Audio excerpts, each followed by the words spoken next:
Welcome to the Rebel Souls podcast, where we flip the middle finger to the status quo. I'm your host, Shelley Paxton, lifelong rebel, liberator of souls, and author of Soulbatical, a corporate rebel's guide to finding your best life. Settle in as we dive deep with badass leaders who are rebelling for what matters most in life, business, and the world at large. I'm so happy you're here. Let's get this revolution started. Before we begin, I want to share an offering from my soul to yours. If you've achieved traditional success only to realize that you're living someone else's dream, then this will start you on a profound journey toward becoming chief soul officer of your own life, just like I did.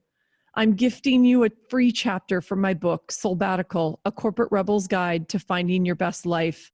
It's called Liberating from the Shackles of Should. And if you're ready to, then visit soulbatical.com to download it for free. That's SOULBATICAL.com. Warning, side effects include intense joy and fulfillment. Hello and welcome back, my fellow rebel souls.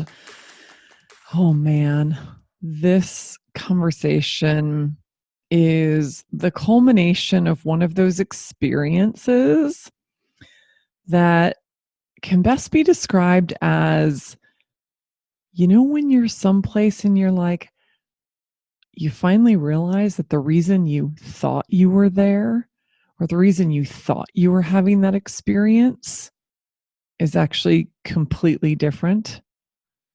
That the real reason that you're there or that you're having this experience was so that you could maybe learn a different lesson or have a big insight or meet someone who's going to rock your world or anything else. I love those moments in life. They're proof that we're not really in control of this journey. And we can't even imagine the incredible possibilities, and that this is why we step into the things that come our way, because they're there to show us something. They're there to help us see something or learn something about ourselves or others, or maybe even just reinforce why we're doing the work in the world that we're doing. And meeting Vonetta Wade at a Humans First event that I co-hosted with my dear friend Mike Vacanti, who will hopefully very soon be on the podcast. Man, meeting her was like, oh, this is why Mike and I decided to, in the midst of COVID, put on an outdoor, socially distanced event to bring some beautiful souls together and have really inspiring conversation about change. And I found this beautiful soul sitting next to me who had never met before and was just entranced by her story. And after listening to her talk, this is someone, I looked at her, first of all, she looks like a model. She actually said in this conversation that she has done some modeling, and I'm not surprised. But what I was really attracted to her was her beauty and her courage and her vulnerability and her resilience. It was the gorgeousness from the inside out that just struck me. And I was just so taken. And I was like, I need to know this woman. And I immediately, after listening to her and just soaking in everything she's been through, and she talks about this in the conversation, her struggles from growing up as a very young girl with a mom who's addicted to drugs, who was coping with her own trauma, who lost her own mom very early on, and having a lot of trauma in the family. So she left her family at age 14 and went out on her own, and then found herself pregnant at age 16 and really a single mom raising her daughter for the majority of her life.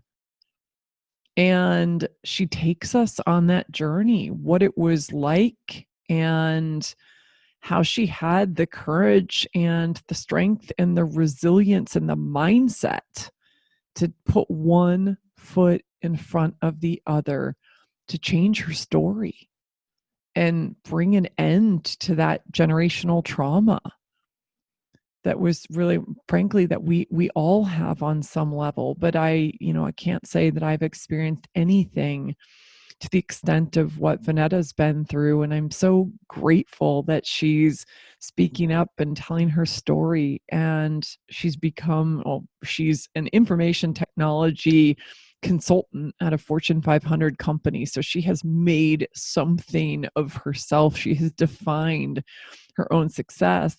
And because of her journey, she's become a coach. She actually calls herself a journey coach.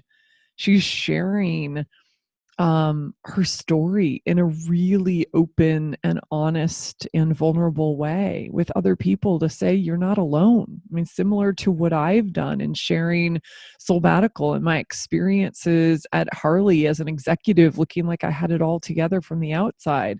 Her story is quite different from mine, and yet we can relate to the power of sharing our stories and how we help other people not to feel alone, and how we can create community around it and inspire others to rewrite their own stories. And so it's amazing. So she takes us on her journey, talks about, a beautiful community she's founded called Mothers United to save our teens. She basically created the community that she needed, that she wanted for herself and her daughter, which became a community that helped so many people and was only the beginning of her journey, being a lighthouse in helping others as they face their own challenges and struggles. So you're going to love this because she's also a newly published author. She has a book out in the world that is called, let me read this, Proceed Through the Uncomfortable, which is basically the title of her life when you listen to the story that she shares with us. 52 mindful journal reminders to inspire you on your journey. And she's taken her learnings and lessons from the mindset she's adapted over time. And she talks about how she's rebelling for internal success, meaning being true to yourself and aligned with what matters most to you, and also for her granddaughter. And I got to talk to her while she was in Houston with her daughter and granddaughter, and what that means to her and how she's modeling this life for her granddaughter, who's almost 2 years old, but her vision for what she wants for all of us and how she's living into that, in particular because she wants her granddaughter to understand her worth and her value and how much she's loved. You guys, I have goosebumps just talking about this, so I don't want to give away any more of the conversation. I just wanted to give you some perspective on Vonetta and what an incredible human she is, what a beautiful soul, and that, you know what, we go through life with our eyes open and we're just curious and open to whatever and whomever might come into our path.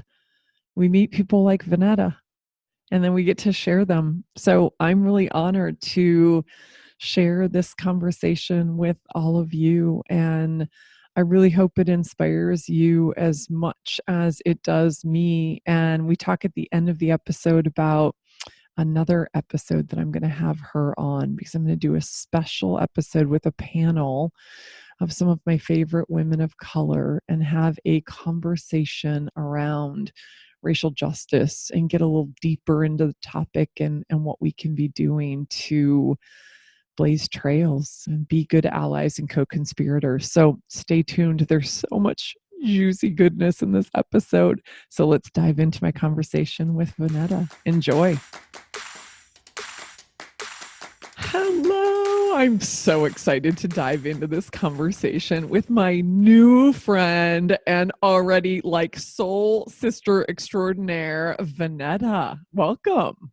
Hey, Shelley. Welcome. Thank you. Thank Yeah. you for the opportunity. Oh my gosh, of course. Since the first time you and I spoke and met each other on the at the Humans First event that Mike Vacanti and I did here in Chicago, and you were the brave soul who showed up. You didn't know anyone, and I felt like we were like, oh my God, we were part of the same tribe, and you told your story, and I just remember feeling deeply impacted and inspired by what you shared. And I remember looking over at you going, oh my God, will you please say yes to being on my podcast? And thank God you Yes, did.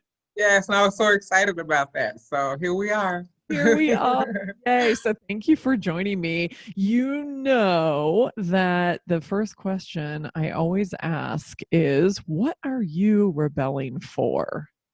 Okay, so I'm rebelling for what I like to call internal growth and for my granddaughter. Oh, okay. I know you're with your granddaughter right now. So you and I got to chit chat before this, and you're spending time with your daughter and your granddaughter in Houston, right? Yes, yes. Okay, I love that you're in the midst of this because I know how precious they are to you and especially your granddaughter. Tell me a little bit more about rebelling for your granddaughter. What does that mean? Like, take us out into the future of like what you want for her and how that's inspiring the work that you do. Okay, so when I say that I'm rebelling for my granddaughter, what I'm doing is doing my uncomfortable work and putting myself out there and getting out of my comfort zone and just going on my own journey of like self-discovery, of being intentional and things like that, understanding who I am, how powerful I can be. And it's something that I had to learn as I became a grown woman. And I want my daughter or my granddaughter to already have a sense of that. So I want to pass down that sense of self, sense of confidence, and all those things to her so that she won't have to start over. Like I had to start from scratch. I didn't get that from my mom, how to be confident or be intentional or go after what you want to go after. I pretty much had to tread my own way. So it was a struggle. Like I said, I'm just really getting it at the age of almost 50. So I really want to give her a head start. So that's what I'm doing the uncomfortable work so that when she becomes of age, she already knows who she is. And so that it won't be so painful for her like it was for me. Oh, amen. And I want to dig into your story a little bit because learning so much about you really, really deeply impacted me and inspired me, like I said before. But I'm really curious, like, what are you sharing with your granddaughter? Especially, I know you FaceTime with her all the time and you have a Mhm. really close relationship, but I'm curious, like, how are you exposing her to this journey and the work you're doing? Is it simply being a role model for, being brave and bold and doing what you're doing, have the courage to do what you're doing? What does it look like? Well, she's only a year and a half right now, She's a almost two. baby. She's a baby. But I think the main thing is the love that I share with my daughter and I share with her. That's a big piece of it because although I knew my mom loved me, her mom died at the age of 12. So it was trauma. She lived a life of trauma. She never got any therapy or anything of it for it. And so we lived in that trauma with her. So even though she survived it, some of the scoping mechanisms that she used really impacted us in a negative way. So it it caused me to not be confident or to have low self-esteem or to not believe in myself and things like that. So I had to, because in the beginning I was pretty much doing the same thing to my daughter, and at some point I realized what it was, that it wasn't healthy, it wasn't productive. So I had to actually go on a journey of really rectifying that, and I did therapy, and then eventually, as I learned more about what it was, I started coaching other parents and teens and things like that through my nonprofit. But the main thing is showing her love, letting her know that she's okay, letting her know that she's perfect, allowing her to explore.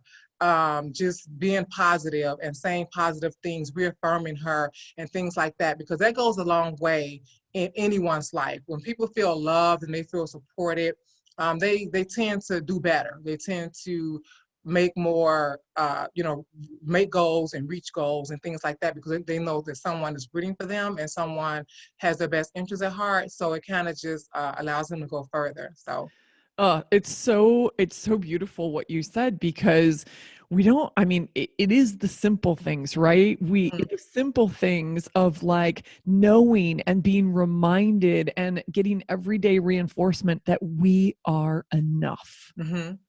And Yes, that's exactly exactly. what you're saying. We are enough as Not who enough. we are.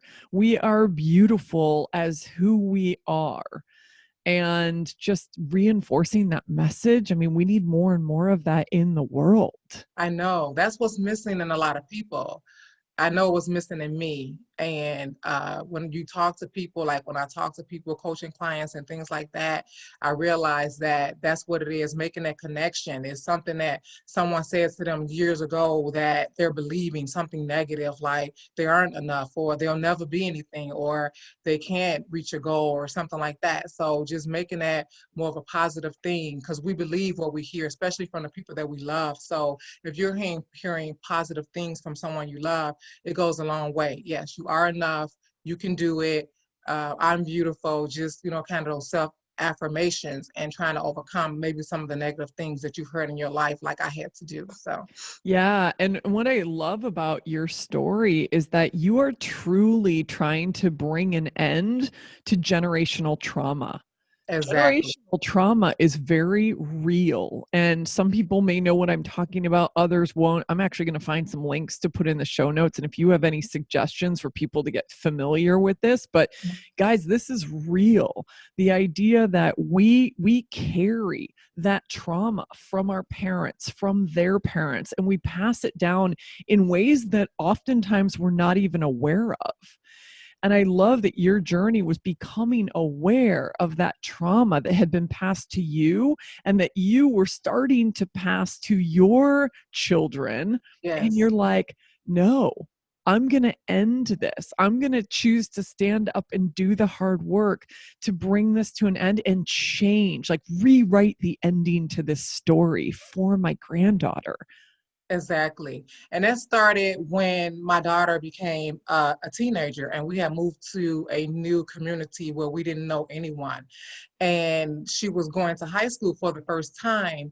And so I realized some behaviors that I was concerned about.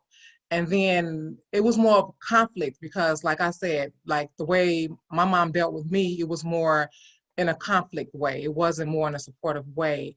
And so that's how I was coming at my daughter, like just being very, um, it was not unproductive. That's really what it was, like not really trying to understand what she was going through, but just really focused on what I wanted her to do, like being a control freak, or for lack of a better term right now, but being a control freak and just saying, this is what I want you to do, how I want you to do it, and when I want you to do it. And so it was really unproductive. So she was rebelling against that, and so we had this conflict, and I just didn't know what to do. So I found myself struggling, because I was looking around at all the other parents, and everyone seemed to have it under control, but they pretty much gave their kids the freedom to do whatever. I was concerned about that, because I had her when I was 16 years old. So my biggest thing was, I do not want her to do the same thing I did and have to carry so much pain and have to go through so much to get to where she wanted to be in life. So because I didn't have the tools, I didn't learn it at home. I left home at the age of 14. I got into it with my mom for the last time. I left home. And shortly after that, I got pregnant. So I didn't have any tools on how to parent or do anything like that.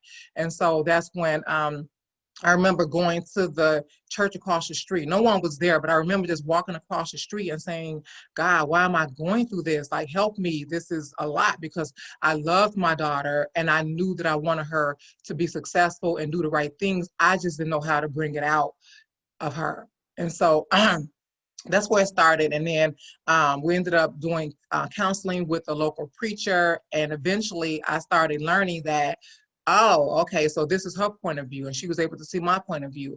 And then through that, I learned that it doesn't have to be that way, because oftentimes we think that because we were raised a certain way, that that's how we should be.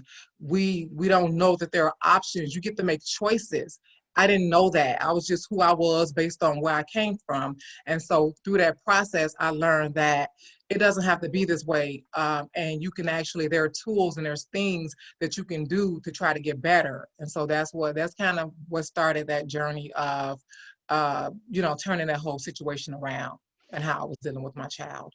Yeah, I love it. I know you are a big advocate for the fact that we've got the power to change our stories. This Hmm. is what you've been doing since you were 14 years old, 16 years old, Yes.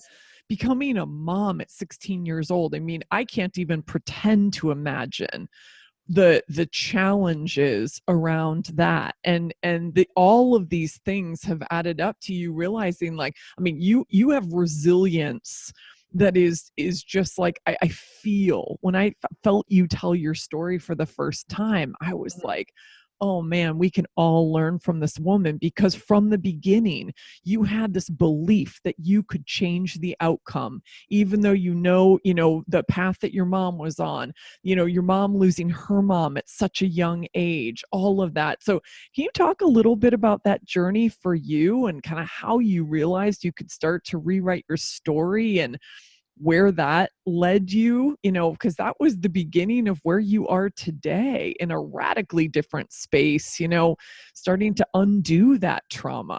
Yeah, and it's funny because when I left home at the age of 14, I had no plan. I left and I was just living wherever I could, over my cousin's house, over this person's house. I even lived with my dad's cousin, and I ran away from there because she was so strict. But but the thing was, I was always told that education will make a difference in my life, that education is key.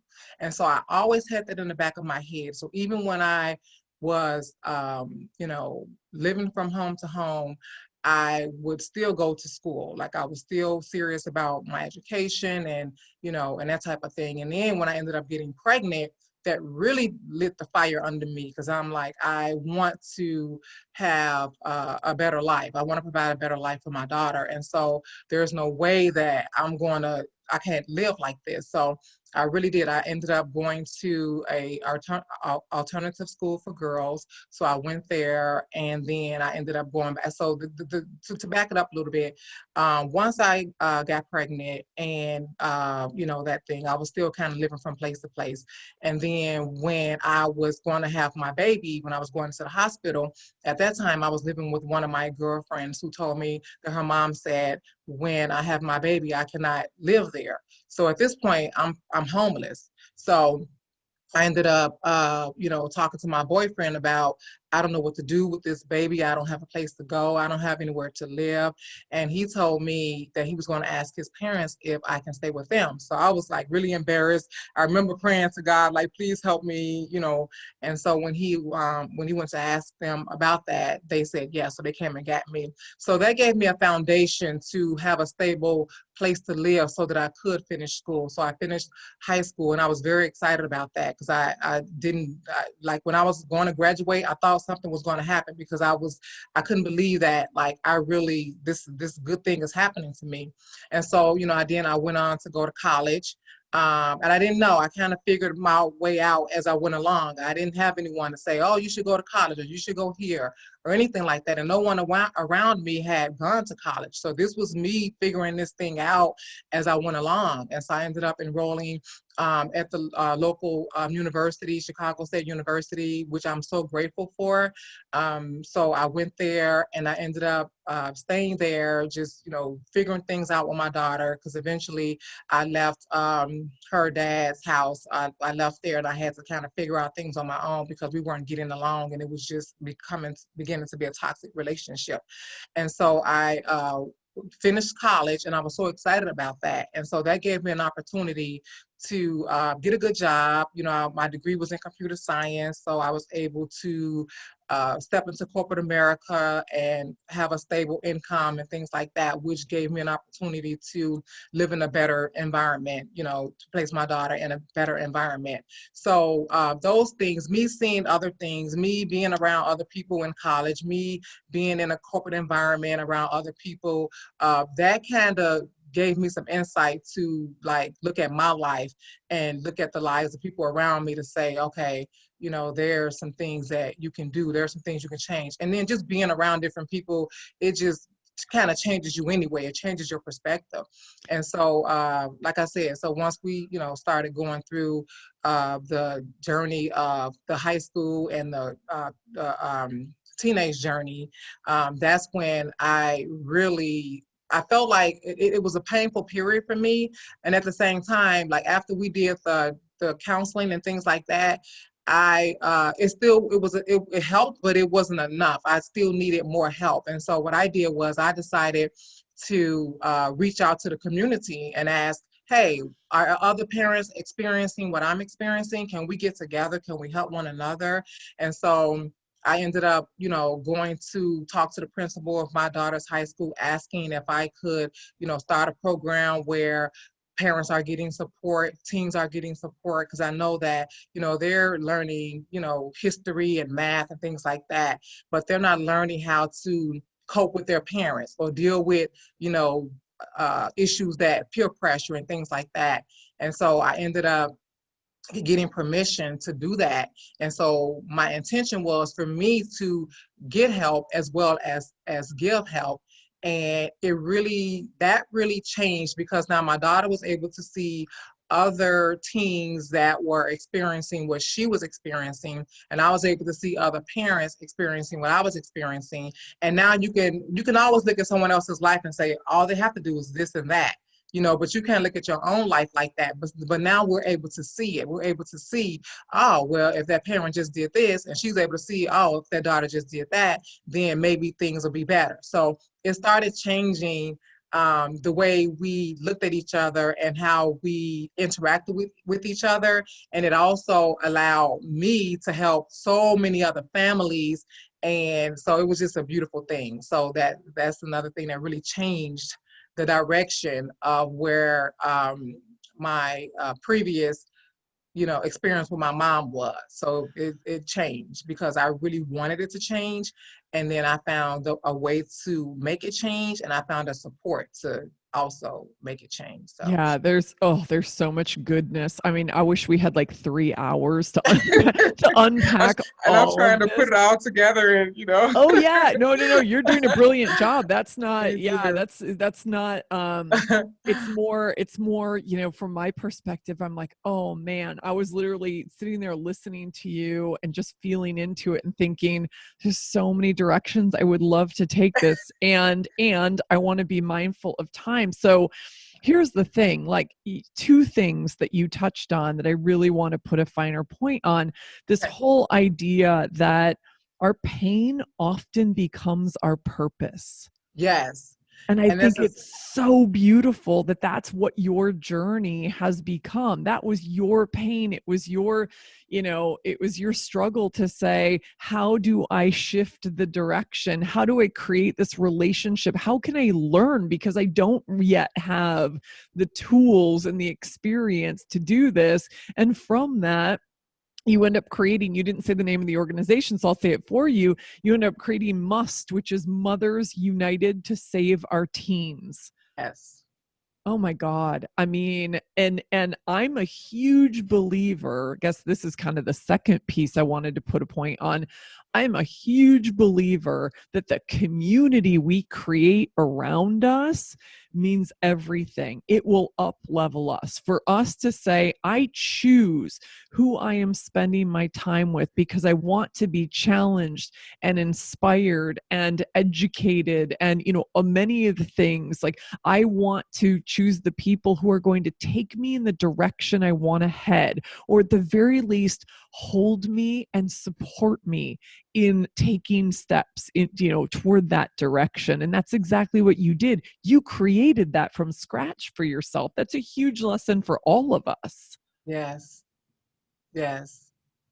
And And for it was difficult, because in the beginning, and this would be a good lesson for everyone too, because in the beginning when I was starting Mothers United to Save Our Teens, actually it was something that I tried to do with some of the other parents within my circle, like my sisters, my cousins, and just people who had started being parents of teens. So the teenagers, there were preteens and teens within our community. And I wanted to help them because at that time my daughter wasn't a teenager. So I just heard the stories of, they're not doing this and they're not coming home and they're starting to do that. And I'm like, let's just kind of have a community for them, like so they can have a voice. And so we did it for a while and I thought it was really good and the kids did enjoy it. But after a while, the parents kind of just stopped investing. And so it really didn't go anywhere after that. So when I wanted to start it at the local high school where my daughter was going, in the beginning, it was difficult because I would reach out. This was before I got permission from the principal. I would reach out and no one would respond. I would go and I would pass out flyers, and I was trying to, because I didn't really know anybody in the community, so I was just passing out flyers and passing out water bottles and just trying to get some attention and say, hey, let's do this, and no one would show up. I would get a space at the local fire station, and go get food, and no one would show up.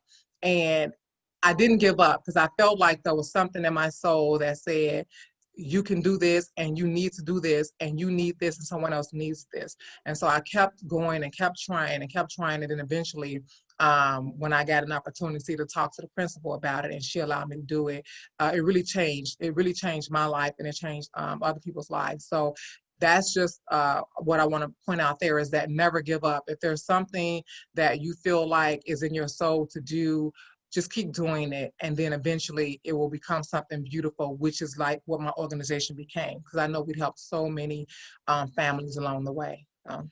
Yeah, that's soul calling. I mean, anybody and everybody who listens to this and knows me and my work knows that I'm big on that. Like sitting still long enough to listen deeply to what our soul is telling us. And we get those nudges, all of us. We get the whispers, we get the shout. Sometimes we get the big 2x4 that's smacking us saying, you can't ignore this anymore. Like it's screaming at us. And it's scary. Yes. It's totally scary. So how did you find that courage to keep taking the step forward? I don't know. Once I felt it, it's like when you feel something in your gut, you have to go with it. If there's something in your gut and you don't go with it, 9 times out of 10, you're making a mistake and you're going to learn that it's a mistake. So I've learned as a young mom, when you think about it, like I had to learn so much at a young age. I had to, like I was on the bus, like I was working, I was going to school, I was on the bus. I learned so much just through that struggle of being a young mom trying to like finish school and stuff like that, that I've learned to listen to my gut. Like, because when I didn't, I noticed that things didn't go right. And when I did, things went right. So for me, I was sure that what my gut tells me that I need to do. And so that's what it was. I felt it and I knew that, no, I'm experiencing this for a reason. And so that's what happens. When it's in my gut, I'm going to keep doing it no matter how painful it is, even if it looks like it's not going to work out. Even if no one else believes it, even when I'm standing on an island by myself, I'm going to just keep at it because it's in my gut. Yeah. It's so often I have a favorite quote, and I'm not going to do a good job of citing the exact words of the quote, but it's from Anais Nin, and it's in my book, and it talks about how we really don't take those steps forward until the risk to stay tight in a bud is greater than the risk to blossom. Oh, yes. And that's exactly what you're talking about, right? We Mhm. so often, and I did this. This was my story. It sounds like it was part of your story. Like the risk to take, we just stay in, or we stay sitting on that nail. Mhm. And the pain isn't great enough to get us off the nail. The pain isn't great Yes. enough for us to risk what it's going to take to blossom until it is. Yes, that is so true. Mhm. Yeah, and your story is a really gorgeous example of exactly that, right? Because it's just like this isn't going to get me anywhere, and yet, our brains and our egos tell us stories about, how scary it is. And Yes. so I'm curious, I would love to get into the second part of what you said you're rebelling for. So you said internal growth. I've also heard you talk about it as internal success. Mhm. And because you've learned so much as, being away from home, having to create your own life on your own terms as a young single mom, the resilience and the mindset and the courage that it's taken along the way have led you to, I mean, you have a phenomenal corporate career. You're still in, what is it, that computer sciences, like the info, you're in the IT technology, information, IT yeah, space. information technology, yes. Yes, thank Yeah. you. Those were the words I was searching for. Hello, the IT space. Exactly. I'm like, wait, computer sciences, that feels like the old way to say it. That's dating me.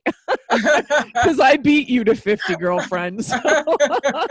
Um, so you've got this great career in the IT space that you've built, since putting yourself through college and, putting one foot in front of the other. Yes. And you started to apply everything that you've learned in this journey of yours to becoming a coach. Yes. And that has also led you to write your very first book, which came out recently. It's called Proceed Through the Uncomfortable, which I think Yes. you've given us some pretty good indication that life was pretty effing uncomfortable for you for a long Exactly. time. Exactly. Yeah. And so it's Proceed Through the Uncomfortable, 52 mindful journal reminders to inspire you on your journey. And I would love for you to take us through, like, first of all, what does it mean when you say internal growth and internal success? And how is that how has that led you to what you put in the book? And what can we learn? What are some examples? Yeah. So when I say internal success, I think about when I was on my journey, or when I was going through my struggle of being a single mom and, trying to finish school and just trying to make sure that I was providing for my daughter and that, doing the right things as a parent, making sure she was fed and things like that, and going to work and things like that. I felt like I was on autopilot. So I went from, so I was this teenage mom at the age of 16. And once you become a parent, it's like you're on autopilot because I got to go here. I have to do this. I have to do that. And like I had mentioned before, I didn't have a car. So I was always on the bus. So I was always having, I got to get here at this time. If I miss this bus, I'm going to miss that. And so it was just this autopilot thing. And so you continue that throughout the entire, to me, parenting experience, because you have to take them here, you have to take them there, you got to go to work, you have to cook dinner, you have to, pick this up. It's like you're just kind of going. And so since the age of 16, that's what I was doing. I mean, I'm sure that I was growing, but I didn't understand what internal success really meant until my son, because I had a son as well. So he had gone away to college. So my daughter she graduated from college, has her master's degree. She moved to Houston. So, Yay! she's good. Thank you. And so now my son, he was leaving. He was going to Big Ten University to play football, and that was his dream, and that was all great. So imagine me going to drop him off at football practice and all this stuff. So it was just like going and going and going and going. And then once he left and it got quiet, I didn't have to take anyone anywhere. I didn't have to totally parent or be in the house with a kid anymore. It kind of got quiet. And so that's when I started thinking about, and it was like all through my life, I always saw women who I felt like I wanted to be like. They were like they just looked like they were successful, and so I always wanted to be like that. And even though people would look at me and say, well, she's successful, it was something on the inside that I felt like they had that I didn't have. And so once my son went away to college and I was on this journey of, okay, what's next? Like, what am I doing? It kind of, and then this is when I started, I became a life coach. That was one of the things I did, because I know that my daughter and I, she's a therapist, and we had talked about working together to really help families, through that struggle that we went through and things like that. And so I decided I'm going to become a coach so that I can have experience in coaching. And so, and you have experience as a therapist. But anyway, so I decided to become a coach. And as I was going through this journey, I started just posting like inspirational things. Like I was on my journey and it was things that were helping me, quotes and things like that, or some things I was experiencing. And I was trying to inspire myself as well as inspire others. And so I started posting on social media, and I started getting like people saying, oh, a lot of good responses. Like, that was so inspirational. Thank you. And I called them Mindful Mondays. So I love your Mindful Mondays and things like that. And so, and then eventually I started posting it on all of the social media platforms. And when I got to LinkedIn, I was a little nervous because that's where you have like your AVPs and your VPs and your senior vice president. Everybody is out there on LinkedIn. So it's like me kind of exposing myself and being vulnerable about this journey that I'm on. But the funny part is that I would see people at work, or someone would text me and say, oh, that's so inspirational. I love your Mindful Mondays. And I'm like, okay, I didn't even know that you saw it, because you never get responses on LinkedIn. You're kind of just like, you don't know, but you just continue to do it. And so, so that was really inspiring me. It helped me. And then I started to really feel my confidence. I started to really feel like, looking at my journey, like, wow, you really came through some things. Like, some things, like your knowledge is solid. And so I started looking at the things that I had gone through, and it became a sense of strength for me. And again, it was building my confidence. So now I'm feeling this internal success. So and I've always been an authentic person. So it wasn't like I was, being fake or phony and acting like I was someone else. It was just that that's just where I was. I had everything, but I hadn't tapped into what was inside of me. And so this is what that journey allowed me to do. And so those quotes and everything else were helping me too. They were helping me to grow. And so now I started to feel this internal success. And then I'm like, I'm very confident, and so that was helping myself. It was helping my clients. It was helping coworkers and friends and family. And I felt like this is great.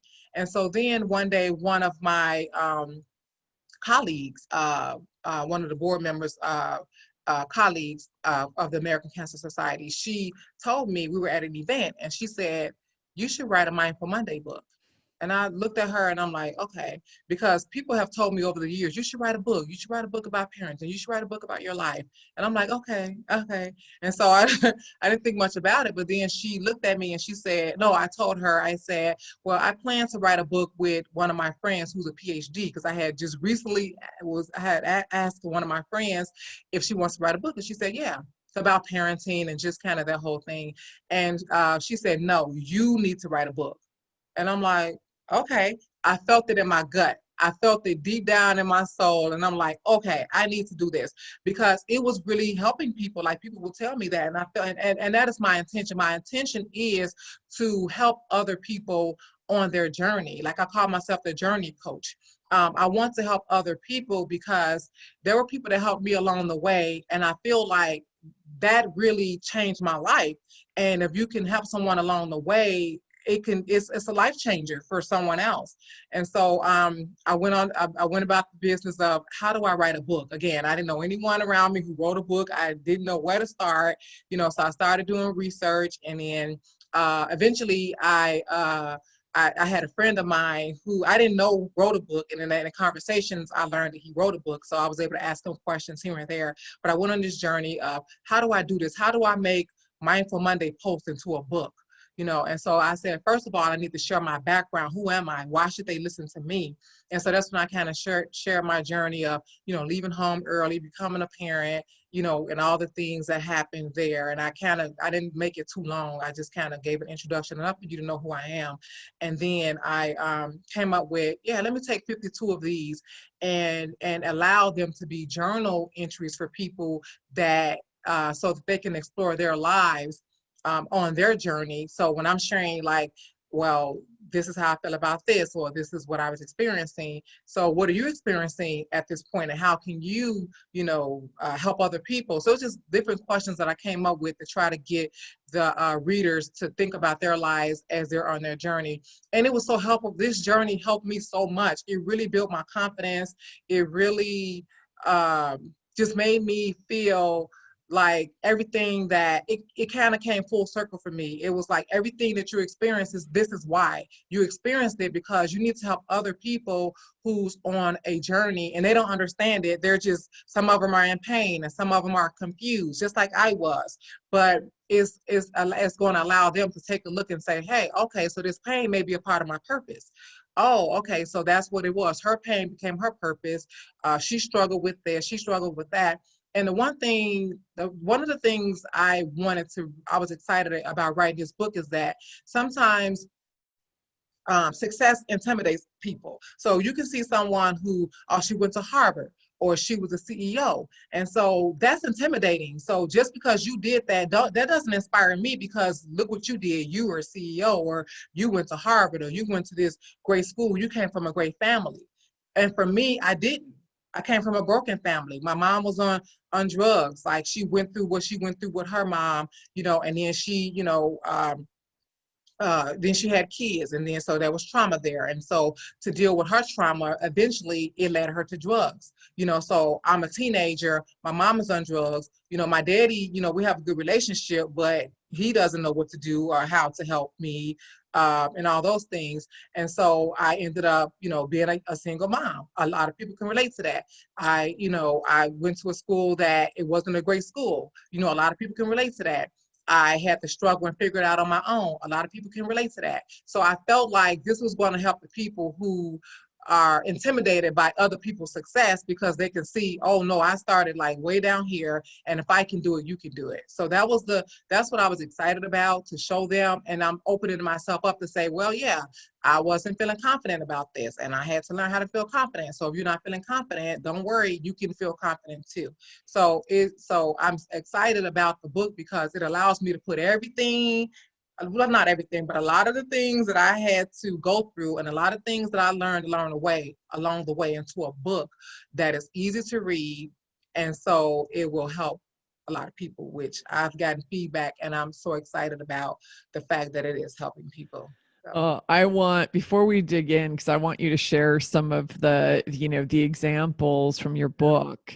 And I think they'll just be really good inspiration for our fellow rebel souls. I want to celebrate you. I want to celebrate your courage and your vulnerability, and the way you have stepped up to sharing this story, your story, with the world, so you can help others. I mean, it to me, that is,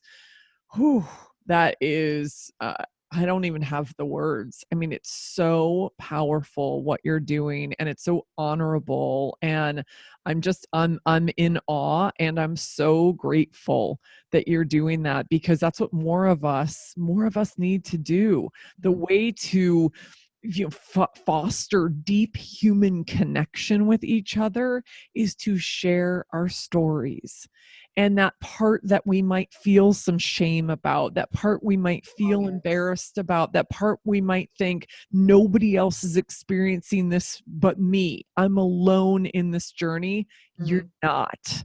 Yes. And that's what I'm just so grateful that you are stepping up and modeling how to share your story, and how to do it in a really vulnerable way that changed your life and will change other people's lives. So thank you for that. welcome. Thank you. Yeah, yeah. I mean, for everyone listening, I can't emphasize enough how I feel exactly the same way, Vonetta, from having written my book and deciding to write it in a really raw and candid and vulnerable way because I thought it's way too easy, like you said, the whole success is intimidating piece. Man, Mhm.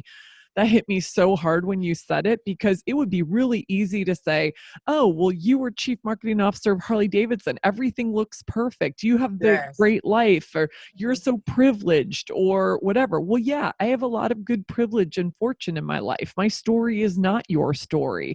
Mhm. And yet I wanted to share what was going on the inside because that's often what we don't see because we don't share it because it's really That's so freaking true. scary.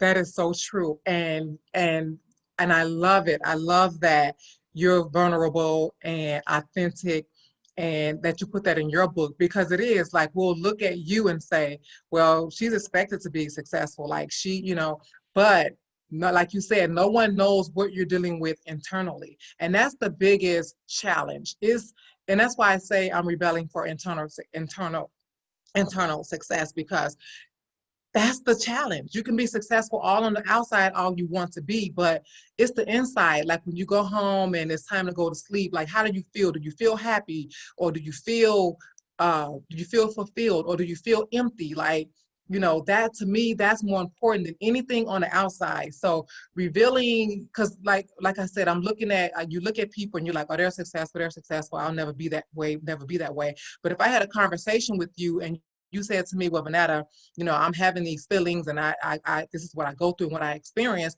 Now that allows me to say, oh, I can be like her or I can be successful. It kind of just, opens that up for me. And Yeah. so thank you for writing your book and helping Oh, so many people well, as well. So thanks. And yes, I'm so glad the beautiful universe brought story. yeah, thank you. I'm so glad the universe brought you and I together. Yeah. So I just want to pick up on what you were just saying. So you've heard me say this, I think, that I've redefined success to say I want to be successful, as in Uh-huh. FULL, success with fulfillment, which Yes. comes from the inside out. It's not on anybody else's terms. It's on your terms. And what does Mhm. that mean for you specifically? Aligned with your values, aligned with what you're rebelling for, aligned with what Yes. lights your soul up and, checks in with your gut intuition. So I'm curious, like when you finish a day, I know you share that definition. We may speak about it in different language, but we're both rebelling for something very similar. Yes. How do you check in at the end of a day? What question do you have a question you ask yourself or a way you check in to say, yeah, am I staying true to, my soul and my calling and my what I'm rebelling for in the world? How do you stay on track? Well, I don't have a routine. I think that, and this may be different for everyone else, I think I'm connected to my soul and my spirit. I'm connected to it, and I just feel. I think for me, when I'm not connected to it, I feel off. So when I'm connected to it, and I know I'm doing the things that that honor my values and helps me to move forward in my purpose and things like that. I feel like I just feel good. I just feel I have peace.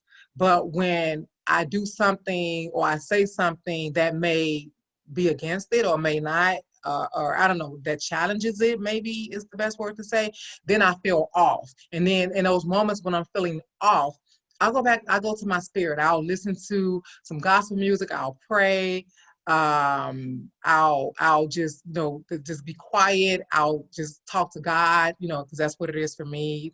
I'm connected to my spirit in that way, and things like that. But I think the difference for me is that I kind of do that when I'm feeling like when I'm not having that peace. Otherwise, when I have peace, I just kind of go along and just be who I am and live authentically and just continue in my journey and in my purpose, if that makes sense. Yeah, it does. It makes complete sense. And I love it. And I think that coupled with what you said earlier about, do I end the day feeling empty or am I Hmm. ending the day feeling filled up? And I think that's a Yes. great lesson for all of us too, because it requires, like, so often we're living in our heads, but that Hmm. requires that we are in our bodies and we're Yes. getting curious, like, do I feel filled up? Hmm. And if so, why? Like, what is helping me feel filled up? And if I feel empty, same thing, get curious, investigate why. And what Yes. do I want to stop doing? What's draining me of that energy or Yes. creating that emptiness within me? So I think those are both Yeah. really powerful ways to just check in. Yes. I like how you put that. That was Yeah. good. Yeah. Yeah. So I want to ask you, I do want to get to examples from the book because I think that'll be a nice place to leave. But I've got to ask you this question because I wrote a note earlier when you were talking about mentors. So you Hmm. were talking about, you were looking around, you saw other women who are like, oh, I want to feel that way. I want Hmm. to be able to, maybe radiate that energy or do those kinds of things in the world. And I talk often and in the book about my personal board of directors. And I Hmm. say, I don't know them. They don't know me yet. Wink, wink. Putting some good energy out in the universe.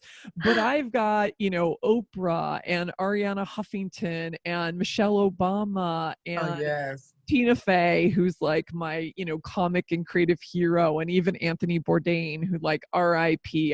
I've always loved, like, his wanderlust and his creativity and his rebel soul.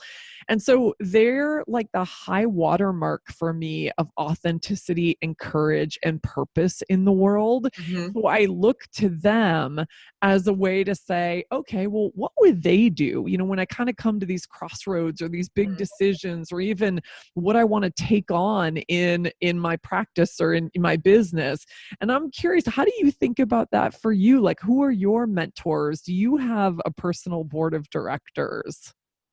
Internal real, like. Either way, virtual or real. I mean, I'm super honest in saying mine's virtual, but Yeah. it could be either. Like, even Yeah. mentors, and we don't have to necessarily know the people. I just want to emphasize, like, that we need these people on our journey, whether Yeah. it's virtual or real, Yeah. and ideally, it's a combination of both. Yeah. But you know what? A person that I love to follow who really speaks to my soul and my spirit, that has done it almost the entire time I was on my journey the last few years, is Bishop T.D. Jakes.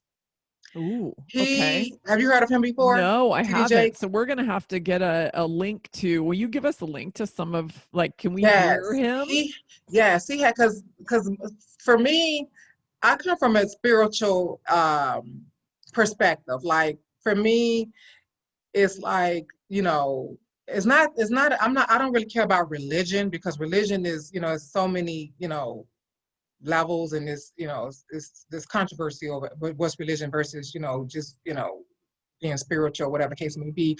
But at the end of the day, I want to make sure that my values support, my belief in God. And so what I'm doing, it supports that when I lay down at night, I can smile, or I can have peace knowing that the decisions that I made kind of supports that. It doesn't go against, not that I'm perfect, because of course I, make my mistakes. I'm a sinner like, everybody else and all that stuff. But T.D. Jakes is one of those people who, not only is he a man of God and he comes from a spiritual perspective, he's a leader. And he is phenomenal. Like, he pretty much explains, like, different levels of leadership. He inspires you. He motivates you. Like, when there's times when I'm feeling like, okay, I'm feeling a little down, I need a little motivation, I'll go and I'll Google TD Jakes, and I'll find something on confidence, or I'll find something on friendship, or I'll find something on leadership. It doesn't matter. He's just one of those people that I listen to often. And again, Oprah is someone that is very inspirational too. I find some of her snippets and things like that. You mentioned Michelle Obama, Brene Brown, all of those people. I get something out of all of them. But the main person that I really like to listen to is T.D. Jakes, just on so many levels. Like when you listen to him, you get, well, I get so inspired. I'm motivated. I feel like I can take over the world. And then in his story, he talks about, and this is really important, and it goes to like one of the first things that one of the first chapters, not chapter, because my book is not a chapter, it's like a page, each page. And so it goes back to him talking about, right now, he leads a church of tens of thousands of people.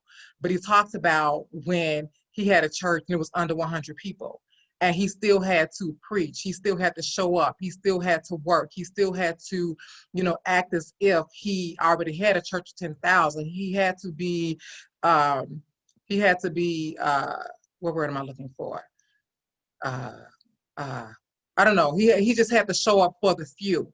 And so because he showed up for the few, God blessed him with the thousands. Yeah. And so it kind of, because when people can come to your level of where you are, you tend to be able to relate to them more. So when he tells that story, he talks about where he was, and I can relate to where he was and then where he is. And that kind of motivates me to know that, just keep doing what you're doing. Not that I'm trying to reach tens of thousands of people. I mean, that would be good, but that's not my purpose. My point is that it shows that whatever your goal is, you start where you are, and then eventually, doors open, you get more knowledge, you become more of what it is that you're trying to be, and those types of things. So yeah. So I know that was a long answer, but yeah. No, that's okay. And I cannot wait to listen. I'm always looking for new inspiration. TD. So, oh my goodness. Yes. Okay, we're gonna look him up. And if you have a favorite, inspirational like video or something of his, will you send it to me and we'll put it in the show notes? Yeah. But a couple of things that I want to say in response to that. So one, thank you, because it's gonna be fun to check out someone new, and I'm always looking to add to the inspiration roster. So that's number one. Number two is, hell yes, you're going to influence tens of thousands of people. That is the journey you're on.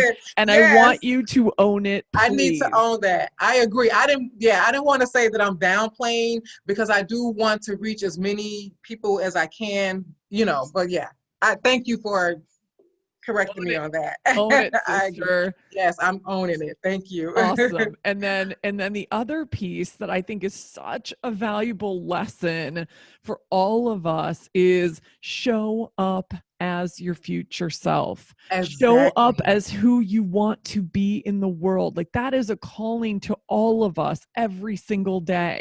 It's really easy to get mired in our circumstances and caught up in, the what ifs or the what isn't, instead of the what is and what can be. Yes. And we can create that. Yeah, I have no doubt that the bishop created that because of how he was showing up for his few, and that's why it became the many.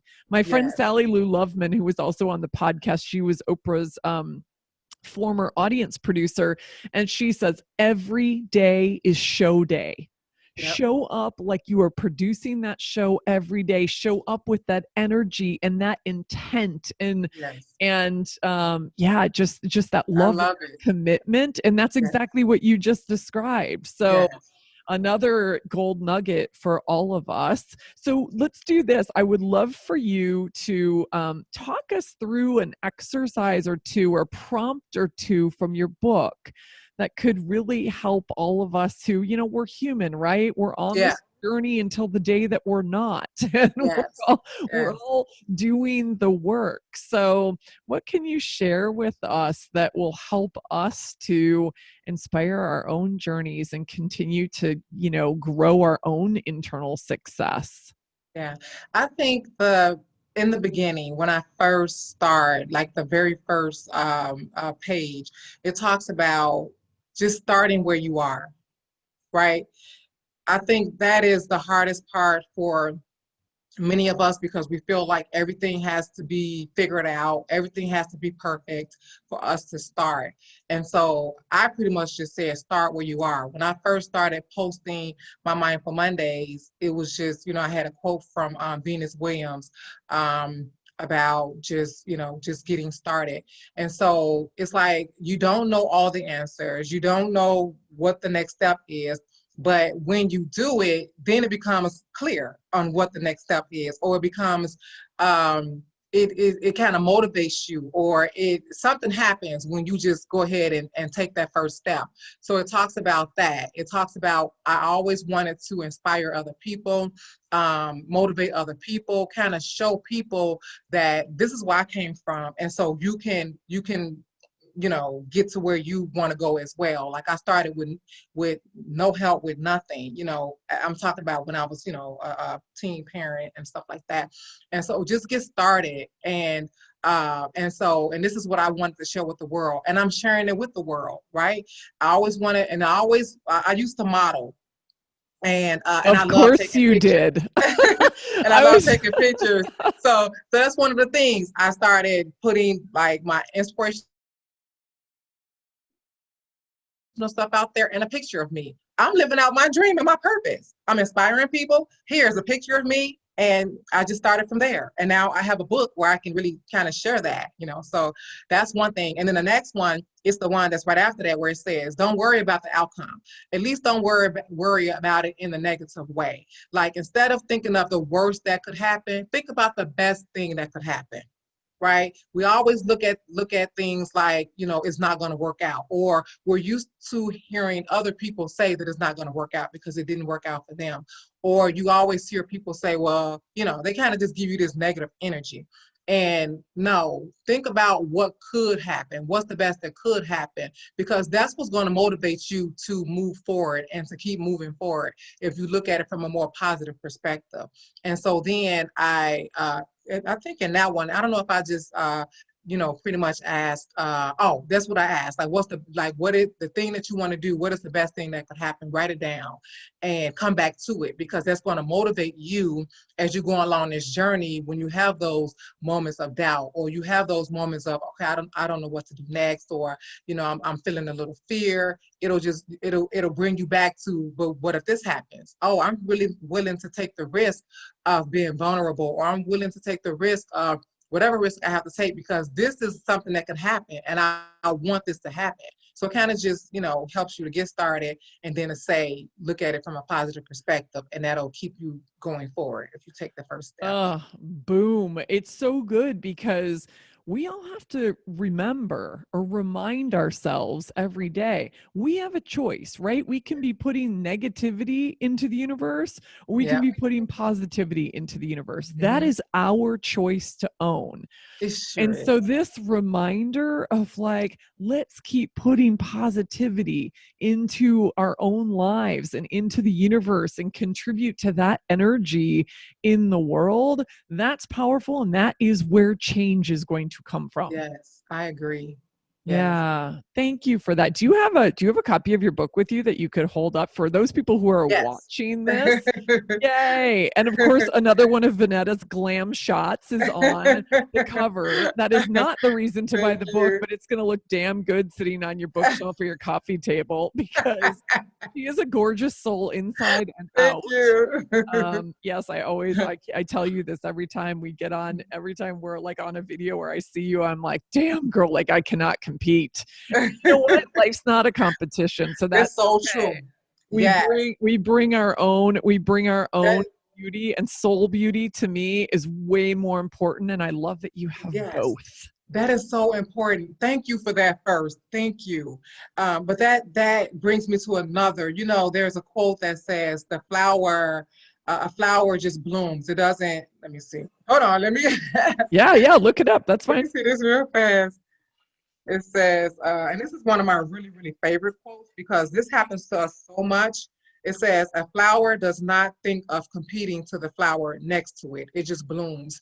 And that's so important, because what happens is that when you're on your journey and you start looking to the left or looking to the right to see what everyone else is doing, and they're further ahead of you, you stumble.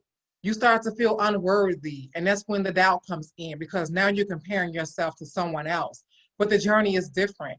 The purpose is different. So we have to be really mindful of just focusing on what your goal is, what your purpose is, and keep moving forward. Look straight ahead. You can look to the side for motivation, but not to compare, because that's when you begin to feel unworthy and you start to stumble. So that's very, very, very important. And it's something that I have to do too, on a regular basis. Like, no, Vonetta, that's you keep looking forward, because this is your purpose. No one started where you started. No one has your story. No one is going to impact. Well, the other thing is, I was going to say no one impacts the people that you impact. But my point that I really want to make is that there's people that you're supposed to impact, Shelley. There are people that I'm supposed to impact.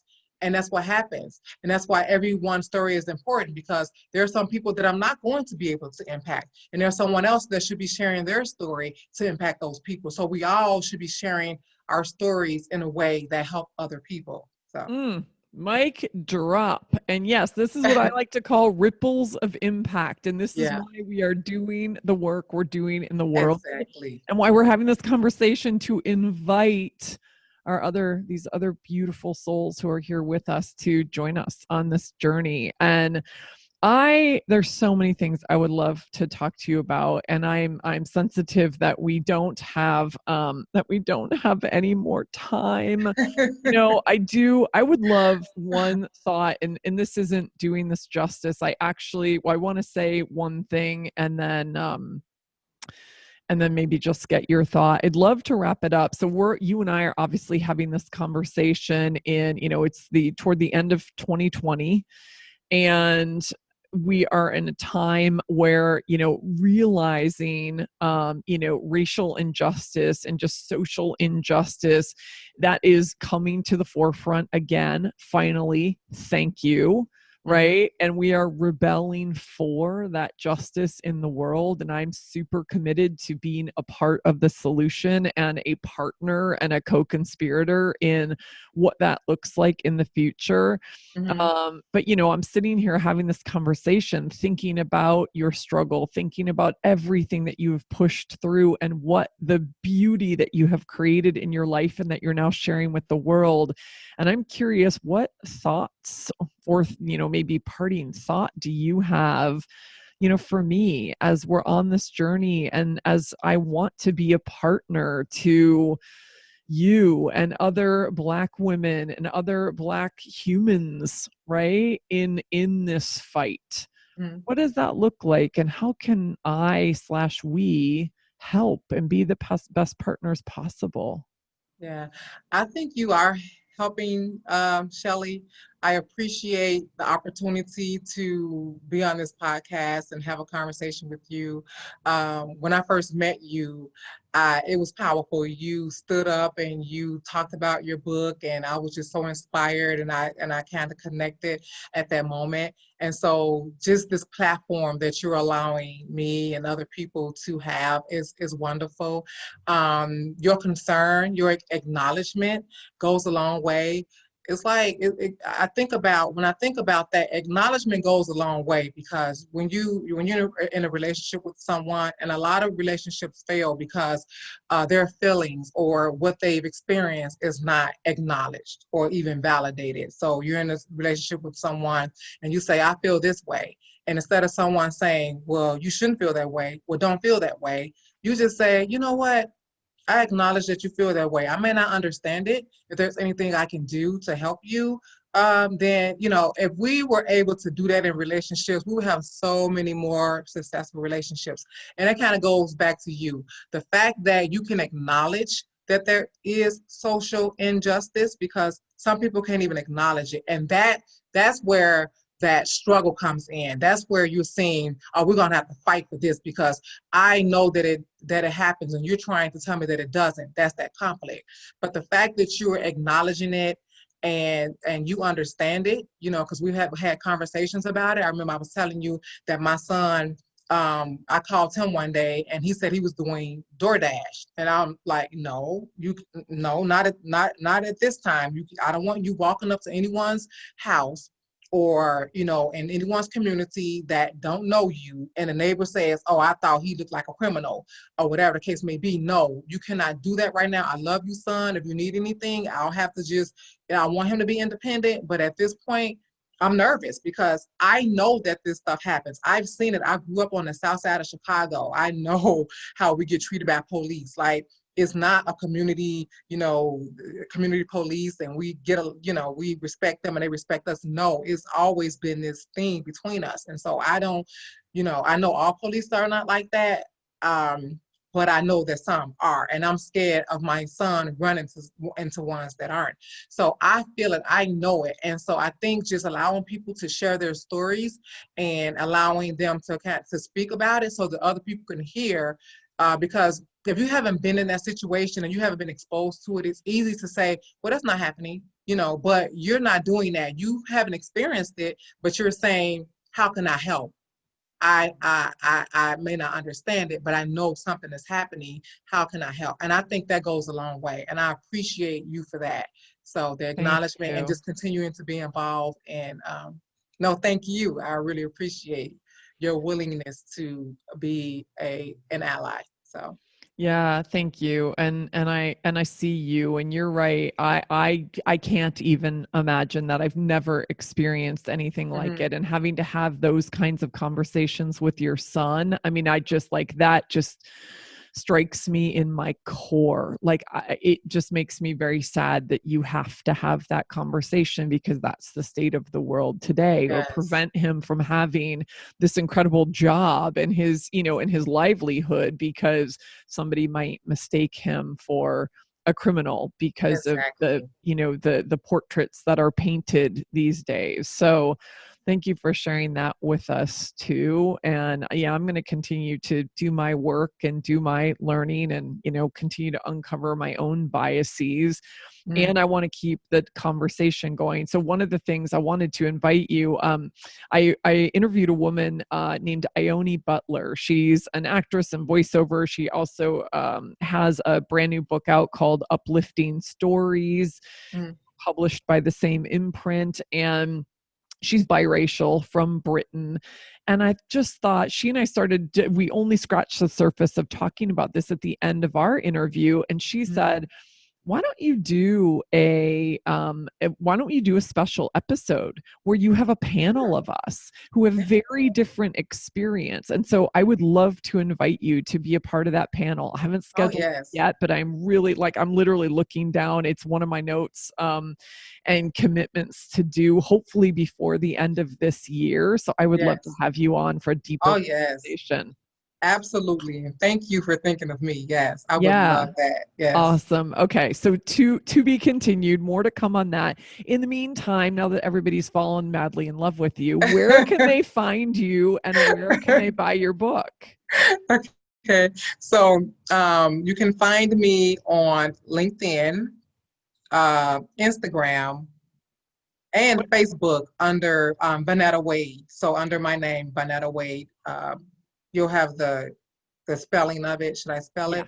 No. We'll put everything in the show notes. Yeah. Okay. And then also you can order the book from Amazon, or you can order it from my website. The name of my website is achievingyourpurpose.com.